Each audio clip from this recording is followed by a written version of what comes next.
Good morning, folks. Yet again. I just thought this would be an interesting topic for discussion because a lot of the times, first of all, we don't really look at soils very much when it comes to management, ecology, and so on. And also, I suppose it's a life history, it's a case study. It's one of the first examples of native woodland management that was tackled, and I'll go into that. So effectively, what we want to look at in this presentation is the importance of looking at the likes of soil and so on, climate change, land use history, and their impacts on succession, biodiversity, and future management of the woodlands itself. And so we have now a 20-year, what would you say, database, so to speak, of activities here at Brackloon. So I'll just give you a bit of a flavour. What do I point this at here? No, that's the other thing. Okay, so in terms of background then, it's 74 hectares in total. It's an acidophilous oak wood, and there's mostly sessile oak. There's some ash in it, common ash, elm, hazel, birch, mountain ash, holly and willow on the wetter, willow and the birch, particularly in the wetter areas. There's a river running through called the Owen Wee, and it's got a fair bit of riparian woodland along it. Very high biodiversity value and conservation status. It's an SAC and an NHA. Some very rare specialists, including the narrow-leaved helleborine and the wood millet. There's been a lot of work done in the wood, flora and faunal studies, so there's a fair bit of research to back up the management that subsequently happened at the wood, and that took place in the 1990s. And the focus of a lot of that research was on land use history, soil, and woodland evolution. So we're trying to put all this together and into a coherent story, as well as how it influences the management of the wood. And first of all, we have to say that the owners of the wood, Cuilta Chornta, it was the first site they designated as a biodiversity reserve within the estate in the mid-90s. And I remember sitting down with the managers at the time, and I was involved in research in the wood at the time, and I thought, well, we really need to manage this wood if we're going to have it as a long-term research monitoring area. So it's important that the management is also tied in with that. So we sat down with them, and yep, they agreed to do that. It was very difficult to stand there in front of a whole load of foresters and tell them we were going to pour money into it and not get any money out. There was no wood production really envisaged for this site, very little. And so at that time, it was a hard sell, I'll tell you that much, that's for sure. In terms of, so that happened in 95. And then at the time, Woodlands of Ireland just kicked off as well in 99, and we saw this as a template site for the new native woodland scheme. So under the Forest Service Woodland Improvement Scheme, which was the closest thing to it at the time, but which really is to improve the timber quality within woodlands, we modified and adapted that, and Jerry Haw of Silvarna, who I believe is here today, was in charge, working with Cuilta on developing the management plan, and that was rolled out from 99 to about 2002. Then we had long-term research and monitoring, and I was working with the Forest Ecosystem Research Group at the time. And from 95 to 98, there was a whole range of studies, long-term monitoring, fauna and flora, soil, land use history, that was all tied into a package. I thought it would never end, but finally we published that in, I think it was in 2000 or 2001, Colford sponsored the research that was going on.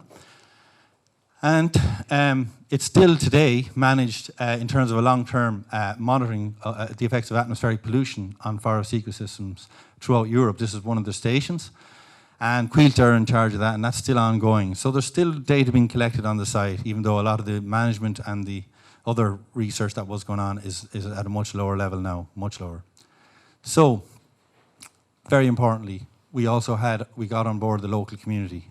And you'll see why later on as I go through this, because first of all, they're now the custodians of the wood.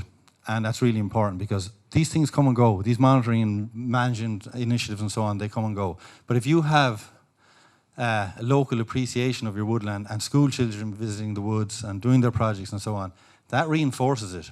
And they won't want to let go of what they have. And it's interesting because I remember meeting an old man living beside the wood who was an excellent dry stone wall builder.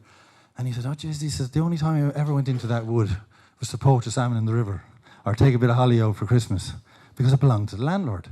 And of course, again, what John O'Reilly was talking about earlier on, perceptions are very important here. So it was very important to bring along, especially the older people in the area, to have an appreciation of the woodland as opposed to, that's something belonging to, that's a historic artifact belonging to our colonial masters in the past. So, that has changed now, the perception of the wood, and now it is a very important woodland locally. In terms of where it is,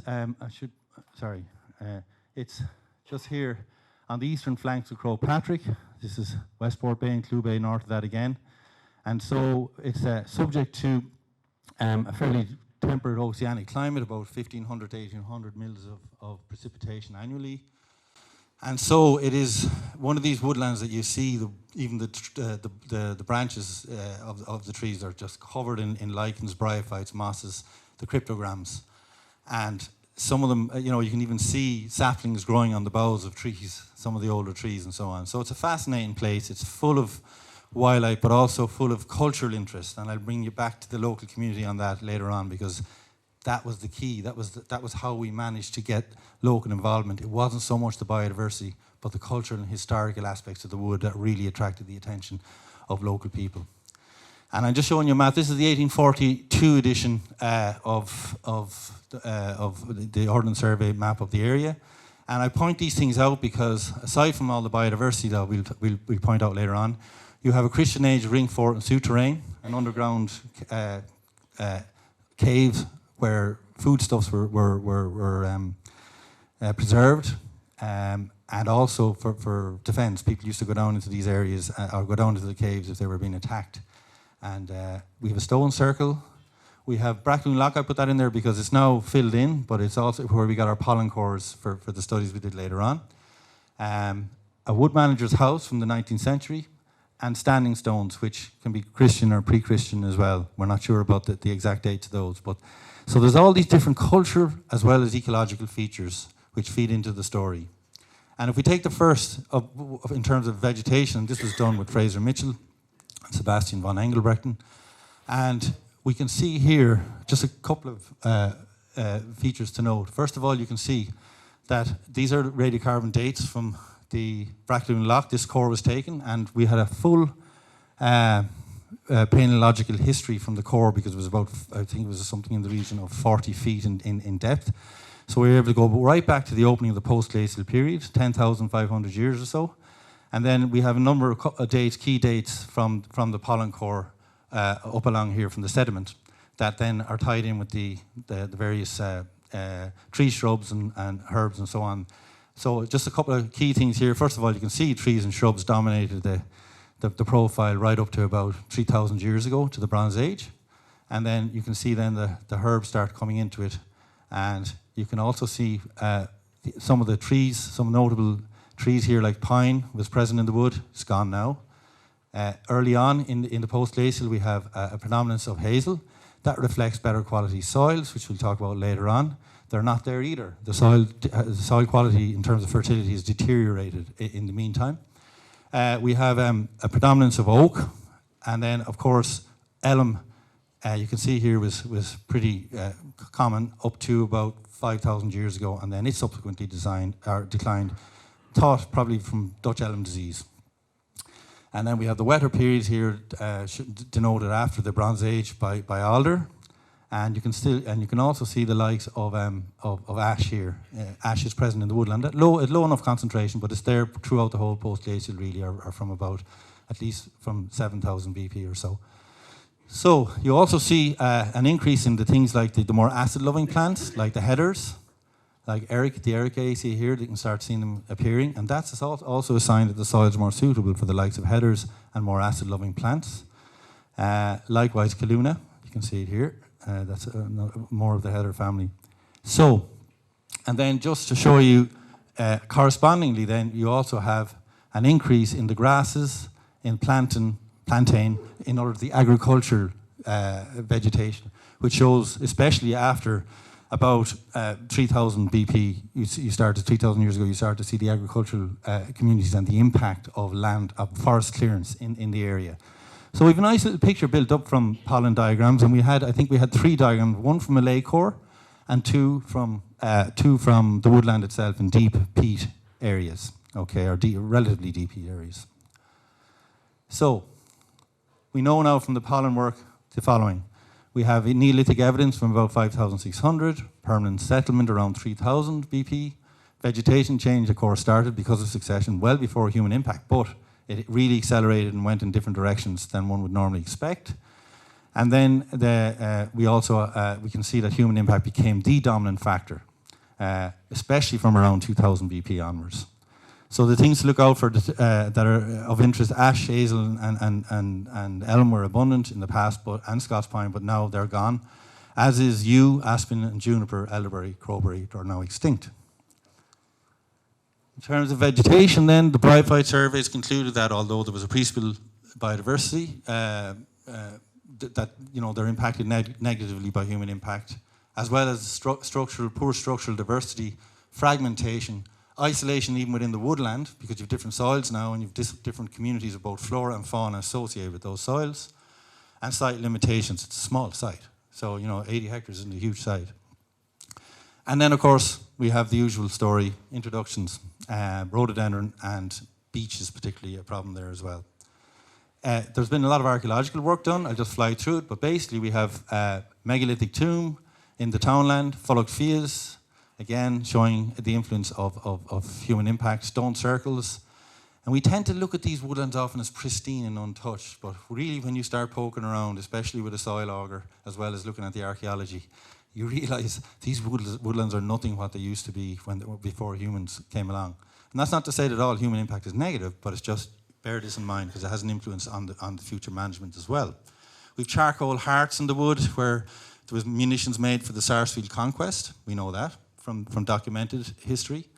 There's the ring 4 dimension and the souterrain, and then the Croagh-Patrick Archaeological Survey, which was published in 2001, showed that there was appreciable, I think there was 30 human settlements within a 10-mile radius of Brackloon and Westport. So really, it's been fairly well influenced by centuries and succession of human settlement. So we did some fairly detailed soil formation work. The soil parent materials, that is what the soils are derived from, no matter what the soil is, are all derived from the same parent materials. And vegetation succession mirrors the soil development, because after the Ice Age, the soils developed were moderately rich, and then when climate change happened, a lot of the nutrients were washed out of the soil, and you get this podzol that we have down here. Fairly acid soil with low pH, about 4 on the surface layers. Cooler, wetter climate from 4,500 years ago, coincide with the Bronze Age. So there's loads of variation in the soil types. And as I say, the mineralogical analysis showed that the parent materials from all the soils are the same. The soil faunal communities reflect the changes in soil variation even over short distances in the wood. So you have these isolated communities of earthworms and so on that I'll talk about in a minute. So if we look at a soil map, you can see this variation in soils, and it's quite a small wood, but there you go. Look, we've got brown rankers, we've got great brown earths, podzols, glades. Now, some of that is due to topographic features like depressions and springs and so on. But a lot of this, when we looked into it closely, because the mineralogical analysis shows that the soils are derived from the same parent materials, the soils are influenced by human impact. So clearance of woodland has resulted in different soil types and different woodland communities as a result. If you look at soil evolution, you get your acid brown earth from your parent materials after the glaciation. You get leaching conditions then after 4,000 years ago. You get this brown podzolic, now you're starting to see the loss in nutrients. And then in the podzol, you even get more loss of nutrients and the build-up of peat on the surface. And if you clear the woodland altogether and leave it exposed, you get iron pan podzols and the development of blanket bog. I won't go through this in detail because it just shows that they're very similar, like you can see it there, mostly the silicious quartz type minerals that these soils are derived from. In terms of the soil fauna, this is quite interesting for those of you interested in this side of things. The earthworms surveyed were in 4 soil types: brown earth, brown podzolic, podzol, and clay. The species number were highest in the brown earth, as one would expect, then followed by the glaze, and then by the brown podzolic and podzols. And then the biomass, of course, is much higher in the brown earths, and you can see the huge difference between 260 grams per metre squared compared to 20 grams in the podzol. So there's this hugely contrasting and variation over a very small site. And the type of epigeic and endogeeic, these are just basically the litter surface dwellers and burrowers. The endogeeic ones are the ones that burrow down, like a common earthworm or Lumbrix terrestris. And you can see that in the more acid soils, you get the more litter dwelling species of earthworm.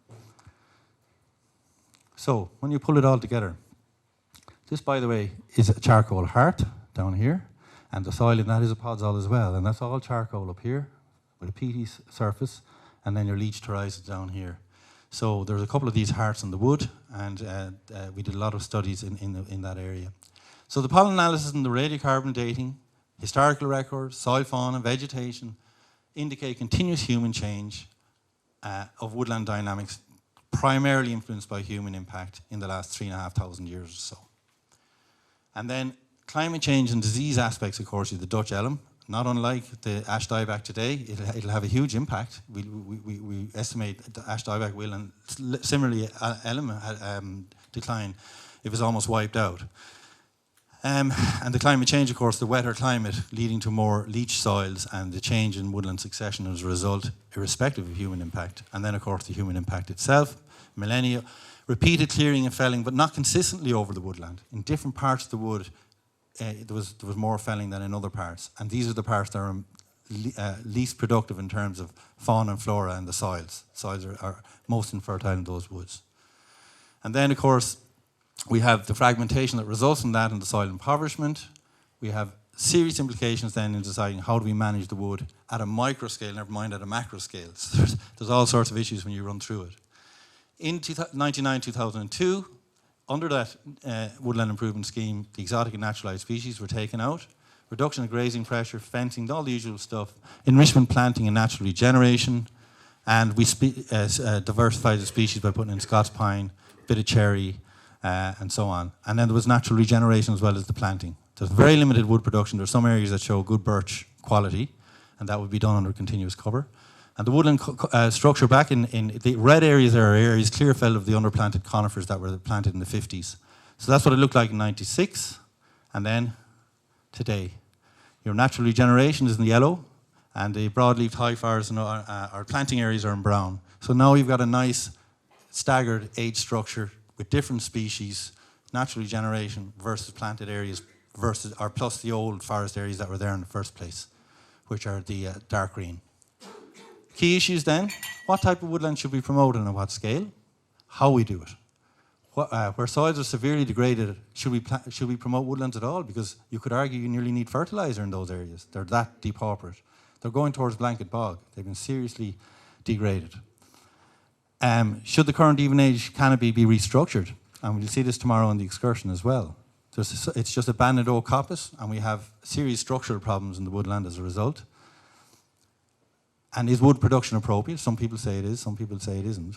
But we would argue that if you manage wood production with biodiversity, it should be. And then what about the wider landscape? And I bring in the local people there. There's a lot of woodlands in the locality. They could be all tied in with this woodland as well and encourage other people. And also on the tourism trail. As a cultural feature, Brackloon has far more interest to local people than biodiversity. And I think we could use that, the history and culture, to tie in local people and tie it into the Greenway, for example, in the development of the Greenway. Of course, climate change and diseases have to be taken into consideration in future management. So to conclude, research in land use history informs management. Even though we can't do that at every site, it's still very important that where we have research that we try and tie it in, that it's just not left on a shelf or published in a journal and left to sit there. We can tie it into how we can manage these areas. But you need to set out the management objectives very clearly and lay the foundations for the future viability of the woodland. That's very important. And then be careful not to, the cryptograms in particular would be very susceptible if you fell large areas, even of conifers, never mind some of the broadleaves that might blow down afterwards. So how that's done is important. Halo thinning is important in refuge areas and woodlands where you only take out the invasive species. And then you should assess the management at intervals, because don't be afraid to change your management objectives if you see things now that weren't there before, especially in relation to culture, tourism, wood production, you name it, there's a whole range of different things. And history, culture are of considerable interest, so that's why I say we tie in the local community. Thanks very much.